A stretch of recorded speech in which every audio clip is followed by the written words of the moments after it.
Jangan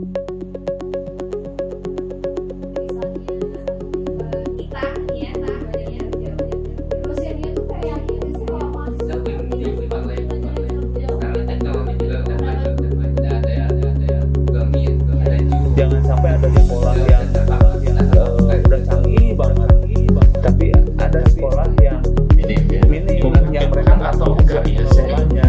Tapi apakah semuanya atau enggak? Ya kita Apa kabar Pak Agung? Baik. Om Jim, Baik. Om Luki, Om Ali, Baik. semuanya ya. Yuk. Betul sekarang Bandung PSBB lagi kan Pak ya? Iya. Bandung PSBB lagi lagi. udah mulai dari minggu ini kan ya. Gara-gara memang grafiknya naik terus. Terus kita lihat juga untuk sektor pendidikan, untuk universitas khususnya mungkin ya, katanya kan bakal dibuka untuk tahun depan di bulan Januari. Tatap muka lagi ya. Tatap muka lagi kan katanya. Itu Terus plan dari kapan ya? Kayaknya plan dari bulan Oktober saya yakin. Oktober, September kayaknya sih udah mulai di gembor-gembor Januari gitu. Realisasinya Oktober, kita Desember udah tatap muka, terus diundur lagi sampai Januari, benar nggak ya kayaknya? Tapi saya nggak yakin. Ya, sebenarnya saya guru ya. Iya. Kalau mungkin daerah saya aja sekarang zona-zona hitam. Ya, terus jadi mungkin kalau saya kegiatan belajarnya seperti biasa tatap muka, nggak ada mungkin mau dekat sama saya kayaknya. Iya, Mungkin Pak. ya. Mungkin karena Orang tuanya juga mungkin Iya, pada orang takut tua ya Pak ya. Iya, pasti karena berpikir. gurunya sendiri zona hitam nih kan, kita takut ya orang tua gitu kan, jadi khawatir. Terus ngobrolin tentang tadi ya Pak, pembelajaran jarak jauh ya. Kalau misalnya pembelajaran jarak jauh itu mahasiswa gitu Pak ya, kayak misalnya kita nih ya pembelajaran jarak jauh, dosennya tuh kayak yakin gak sih kalau mahasiswa tuh ngerti gak sih kalau pembelajaran jarak jauh gitu? Pendapat Bapak gimana Ini Pak? wacananya tuh ke depannya ya. Iya, untuk kedepannya, Kalau saya sih nggak yakin ya. setelah pandemi gitu loh Pak, jadi Ya kurang yakin ya.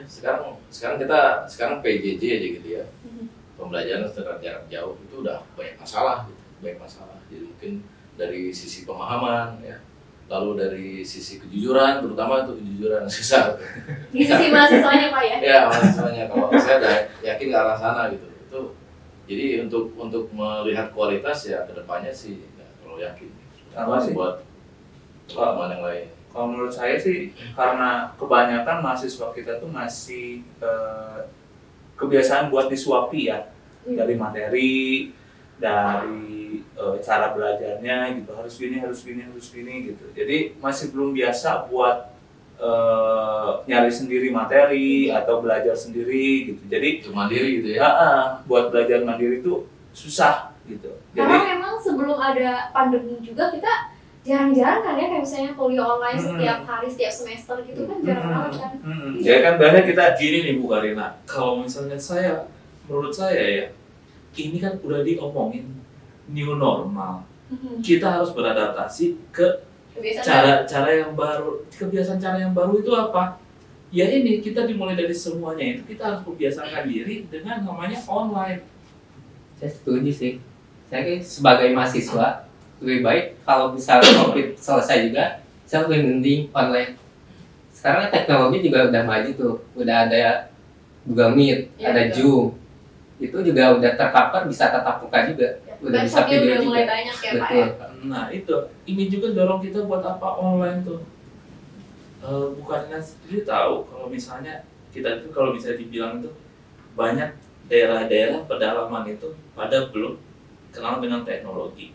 Dengan online ini, pemerintah juga bisa untuk mulai menuju ke arah sana supaya pedalaman itu kita bisa diarahkannya juga untuk melek teknologi. Tuh, mau tidak mau kan teknologi tetap maju, harus kitanya juga ngikutin. tapi harus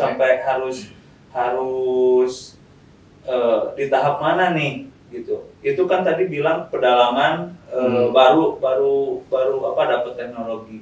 Mereka pun belum paham tentunya tentang apa sih teknologi yang akan mereka dapatkan, misalnya tentang e-learning atau lain-lain.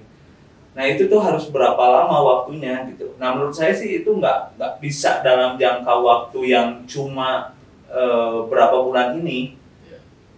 Saya pengertian sih juga namanya new normal itu kan itu dalam keadaan darurat ya. Iya. Tidak selamanya harusnya gitu. Jadi kalau seandainya betul yang dibilang sama Oki ya, bahwa apa namanya, masalah pemerataan itu yang sulit, bukan hanya masalah teknologinya gitu ya, tapi untuk orangnya sendiri, untuk pemahamannya, gitu, penggunaan dan sebagai user dengan baik itu kayaknya masih banyak masalah gitu, menurut saya ya.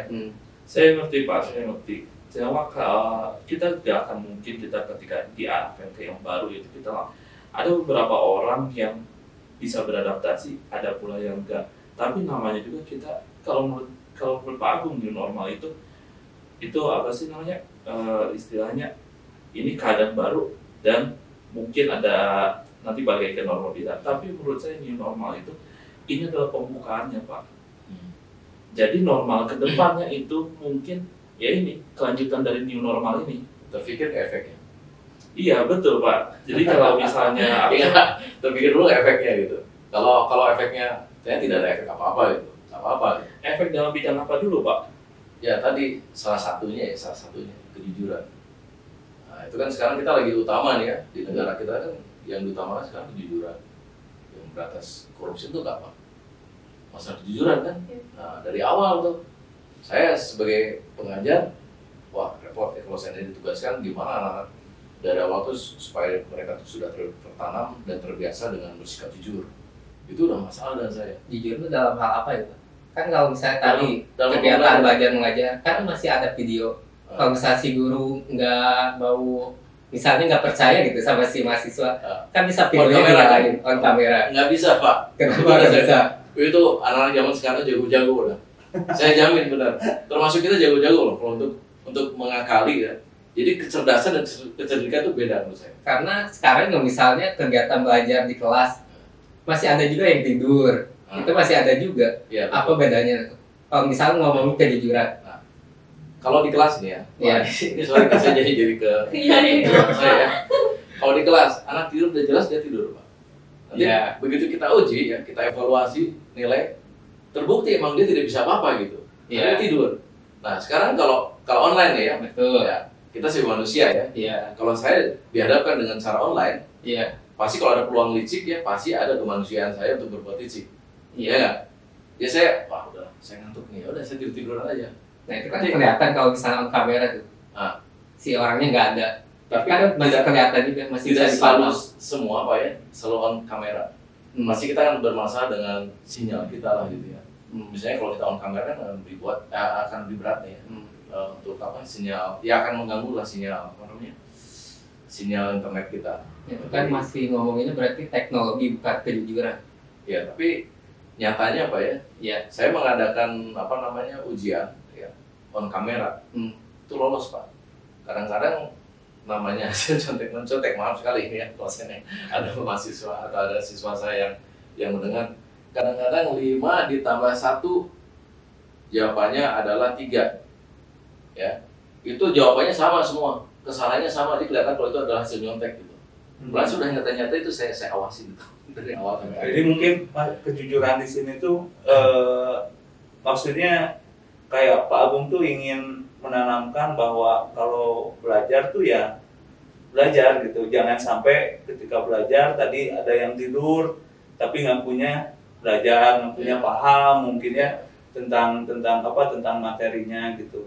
Jadi jangan sampai malah si teknologi ini malah merosotkan kualitas pendidikannya itu sendiri. Nah, tuh. Gitu. Kalau misalnya ngomongin kejujuran untuk kepribadian itu kan ngomongin diri sendiri kan. Harusnya itu dari SD, SMP, SMA udah betul. Kalau mahasiswa tuh ya harusnya udah dewasa, udah mengerti apa yang buruk, apa yang baik. Kenyataannya gimana?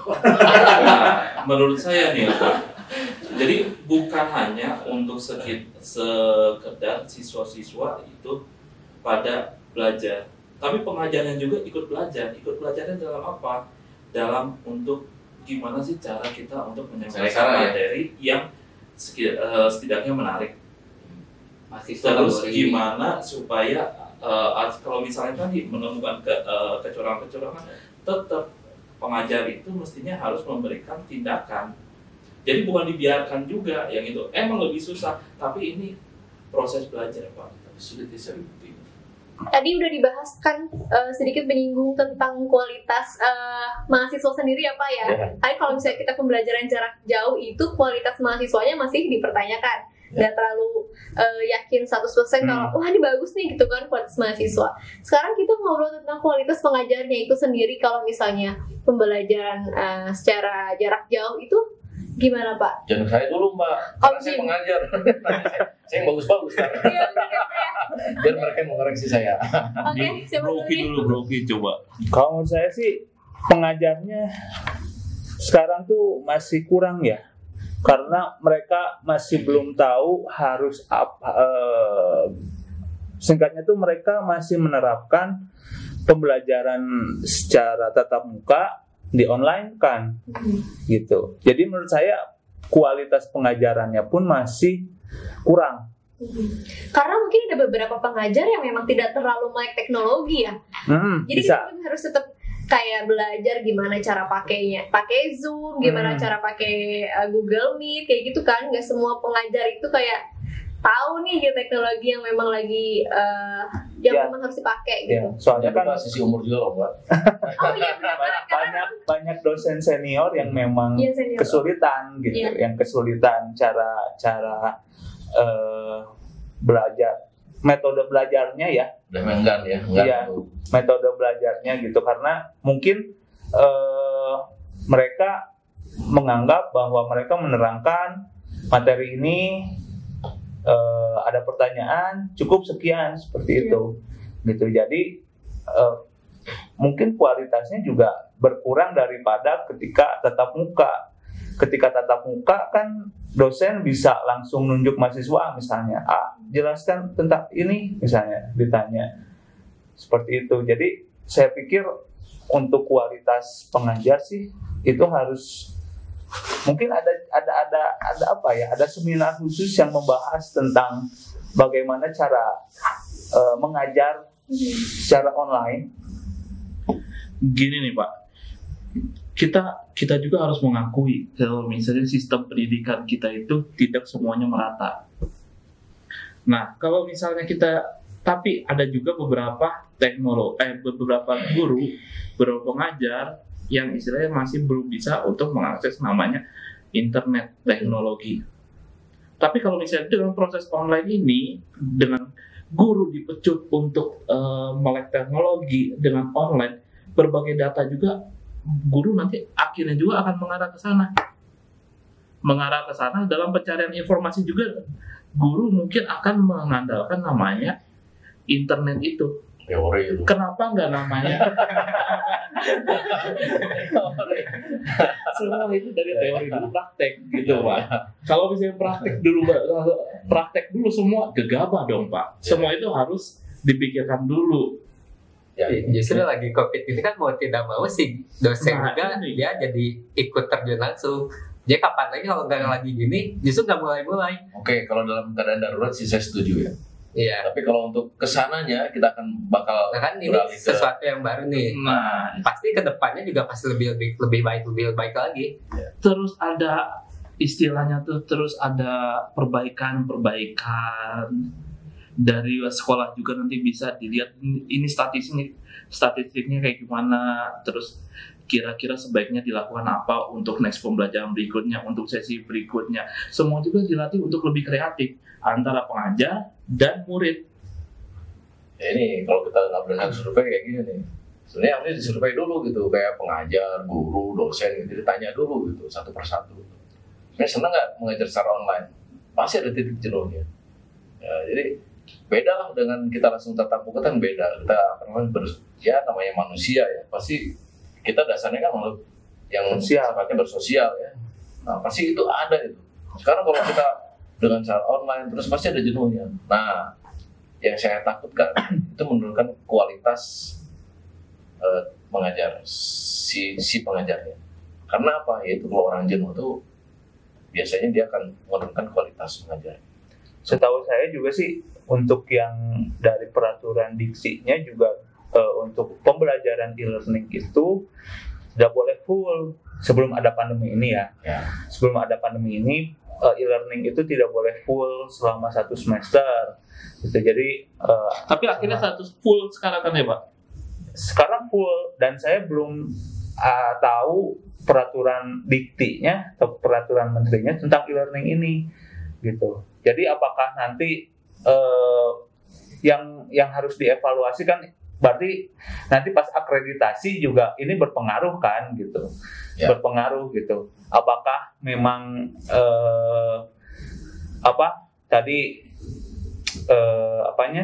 evaluasinya apakah seperti apa ke depannya gitu, efektif atau tidaknya itu belum ada aturan yang baku dari kementerian gitu. Saya dengar apa namanya universitas terbuka itu Mbak, pernah tahu nggak? Yang Itu kan kayaknya ini ya. itu pembelajaran jarak jauh semua kan? Ya, Saya tuh setuju dengan model universitas kayak gitu. Kita tuh harus menuju ke arah sana. Ya. Kenapa? Ya itu supaya akses pendidikan itu semua merata. Sekarang banyak kayak aplikasi-aplikasi kayak Ruang Guru juga modelnya kan tetap online. Itu negeri ya? Waduh, saya kurang tahu itu Pak. enggak, itu swasta. Swasta. Saya kira itu udah berapa lama universitas terbuka itu? Universitas terbuka itu ya. Terus kalau misalnya universitas terbuka, kita ngomongin infrastruktur kan ya. Kalau misalnya ada mahasiswa yang di pedalaman gitu ya, memang infrastrukturnya itu kurang mendukung. Itu gimana Om Jim? Nah itu perannya pemerintah itu harus di sana, menyediakan namanya infrastruktur. Emang pasti berat itunya. Tapi kalau misalnya bayangin aja sekarang kita anggaran saya pernah baca di artikel kalau misalnya anggaran bentar saya lihat dulu. Ya sambil dia nyari data, infrastrukturnya kan harus ini ya, harus Harus bisa menunjang. Iya, harus bisa menunjang antara semua sekolah. Jangan sampai ada sekolah yang udah canggih banget, tapi ada sekolah yang minim yang mereka nggak sanggup buat mengelolanya gitu. Selain kita harus lihat infrastruktur yang ditawarkan, kita harus lihat juga SDM yang ada di tiap masing-masing universitasnya. Apakah sudah mampu untuk mengelola atau harus ada kerjasama gitu. Tapi gimana nasib sama yang swasta ya? Nah itu. Nih Pak, saya baca ini dari Kompas dari sumber terpercaya nih. Anggaran pendidikan nasional pada 2021 sebesar 549,5 triliun dan itu adalah 20%-nya dari APBN.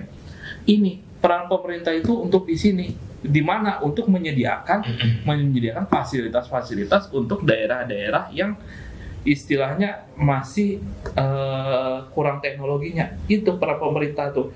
Dan benar kalau misalnya soal data itu juga jadi masalah problem di kita. Tapi ini tuh adalah ladangnya untuk para kayak provider Telkomsel segala macam. Apalagi dalam nanti 2000 udah ada planning untuk masuk 5G di negara kita. Jadi udah nggak ada alasan kita untuk tidak online. Itu APBD kan ya? Itu kan APBN 20% dari berarti itu kan APBN. untuk negeri ya.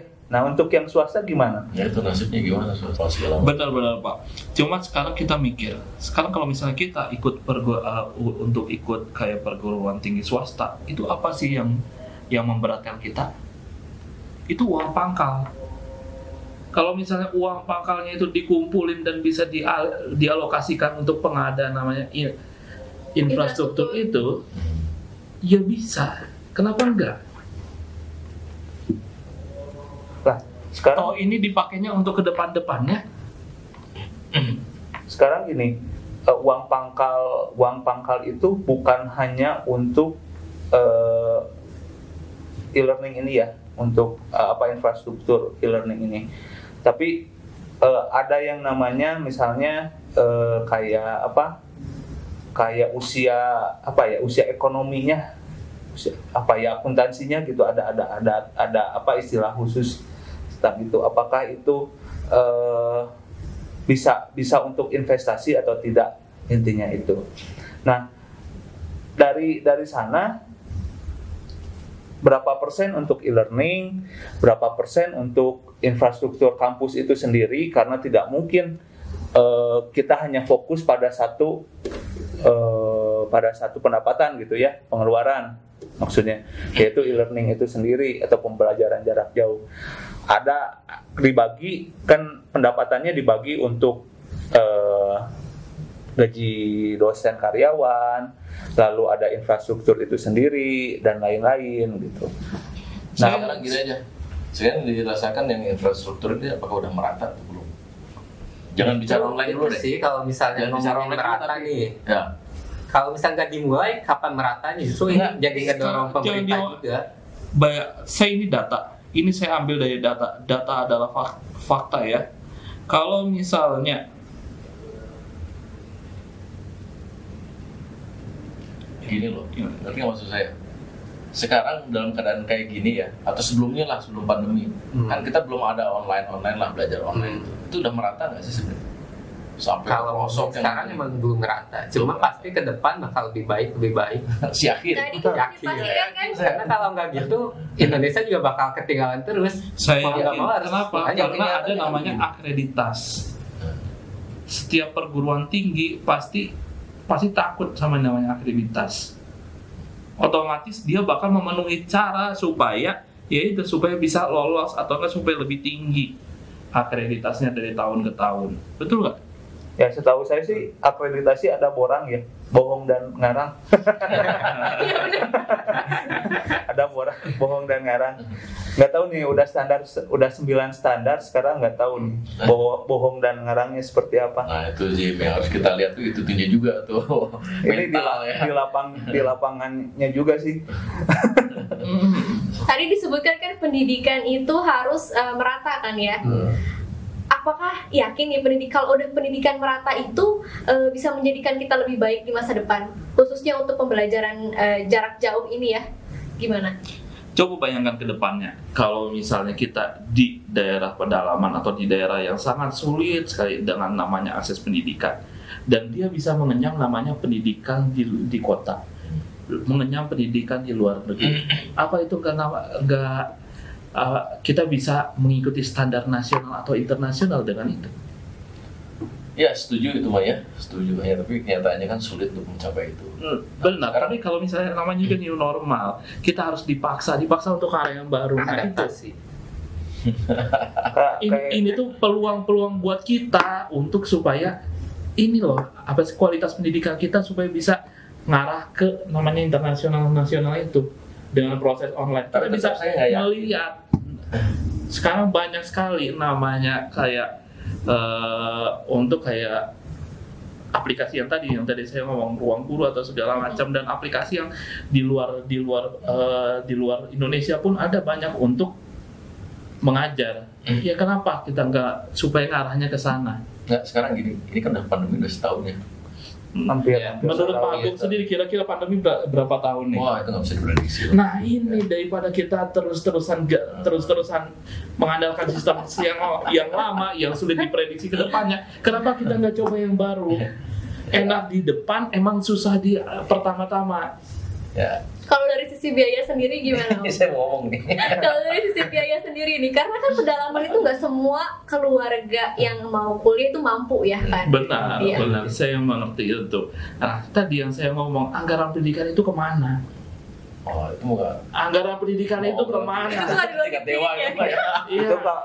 Kalau misalnya anggaran pendidikan ini peran pemerintah itu ada di sini. Makanya tadi saya mau bicara, ini pandemi kita udah mau mencapai waktu setahun namanya ya, tahun. Itu belum ada istilahnya yang disebut pemerataan tuh mana gitu. Belum ada kan, berarti belum kelihatan. Ini disebut new normal, tapi mana sampai ke normal nggak nyampe. Karena biaya itu sendiri sekarang malah jadi pada turun ya. Iya. Semua biaya kuliah masing-masing universitas berlomba untuk menurunkan biayanya, apalagi swasta. Ya. Gitu. Kalau negeri masih sosok lah, masih karena masih banyak peminat Ya, gitu aman kan. lah ya. Aman lah gitu. Kalau yang swasta kan memang buangan ya, Iya. mau gimana juga Jangan gitu. buangan gitu. Seperti itu. Makanya biaya ini jadi salah satu hambatan juga gitu. Iya. Karena gimana mau, saya sih balik lagi ke swasta. Karena swasta itu semua pendapatan dari mahasiswanya itu sendiri gitu, mau nggak mau gitu, suka nggak suka ya dari mahasiswanya. Sedikit mahasiswa yang masuk ya kita tidak bisa berbuat banyak gitu tentang tadi misalnya untuk membaguskan infrastrukturnya seperti itu, karena ya anggaran yang terbatas gitu. Karena kalau misalnya untuk anggaran dari pemerintah ya swasta nggak dapat. Ya, tapi Untuk pemerintah kan itu. biasa buat negeri ya. Itu aja belum sampai merata sampai sekarang. Nah sekarang kalau misalnya kita pikir-pikir, dana untuk BLT aja ada untuk semua pegawai BPJS. Kenapa enggak? Kenapa kalau misalnya dianggarkan ya mungkin bisa dibantu kalau misalnya namanya swasta itu. Nah, itu kalau misalnya itu ada peraturannya tidak? Dari diktinya gitu. Apakah Wah kalau misalnya ngomongin Nah, itu peraturan, makanya. saya nggak bisa jawab. makanya itu Undang-undang kerjaan aja masih bisa sampai sekarang masih bisa itu. makanya kayak gitu. Makanya kayak gitu. Apakah Kalau Ini kan ngomongin antara peraturan swasta terus dan nanti negeri. pasti ada pro dan kontra Pak. iya. tapi saya lebih tertarik dengan pertanyaan Mbak Karina tadi. Pandemi sekarang kan banyak orang tua yang kerjaannya itu mungkin kalau yang bisnisnya income-nya menurun. Terus kalau misalnya ada juga beberapa yang mungkin terkena PHK ya dari perusahaannya. Nah, ada memungkinkan nggak nih kalau lagi situasi seperti ini biaya sekolah itu menjadi gratis gitu? Gimana? Kalau biaya kuliah jadi gratis sih itu sesuatu yang mustahil ya. Gitu. Soalnya kita tahu kalau misalnya apalagi yang swasta ya. Kalau yang swasta itu pendapatan mereka itu pasti 100% dari mahasiswa, tidak ada dari pemerintah atau dari apapun. Misalnya mandiri ya. Ya, kesannya jadi mandiri gitu. Jadi kalau misalnya memang harus digratiskan ya mereka nanti dapat uang dari mana gitu. Iya. Kalau saya justru kurang sependapat ya. Mungkin memang kalau misalnya hal yang mustahil kalau misalnya semua sekolah itu, semua universitas digratiskan, saya rasa itu mustahil. Tapi kalau misalnya untuk beberapa kasus, untuk kayak sekolah negeri, itu saya rasa memungkinkan. Karena kan semuanya bisa ditanggung oleh pemerintah. Kita punya anggarannya loh buat pendidikan ini, dan itu 20% dari APBN. Kenapa enggak mungkin untuk digratiskan kalau misalnya negeri? Kalau misalnya swasta, saya rasa iya. Kenapa? Ya karena swasta itu adalah organisasi profit juga. Kalau misalnya sekolah swasta digratisin, mungkin ada sekolahnya. Tapi kalau misalnya gurunya, mana ada yang mau? Bisa-bisa sekolah ada, guru nggak ada. Tapi kalau misalnya kayak gitu ya, yang negeri dapat bantuan sedangkan yang swasta enggak. Yang di Indonesia tuh kebanyakan swasta kalau nggak salah. Ada sekolah tinggi, ada institusi, ada lembaga seperti itu. Kalau misalnya kayak gitu nggak fair dong buat mereka yang memilih swasta sebagai tujuan buat kuliahnya gitu. Ya, yang kita lihat juga jangan lihat dari pihak universitasnya. Kita kan pihak dari orang tua ya, terus yang membiayai. Pasti berpikirlah, mikirnya milih mana, swasta atau negeri? Pasti milihnya negeri karena gratis. Kalau menurut Betul. saya kan tadi disebutkan sama Pak Jimmy, untuk negeri emang bisa gratis. Ya. Untuk swasta sendiri walaupun tidak bisa gratis, bisa biayanya dikurangi. Misalnya kan sekarang tadi ngomongin kuliah online.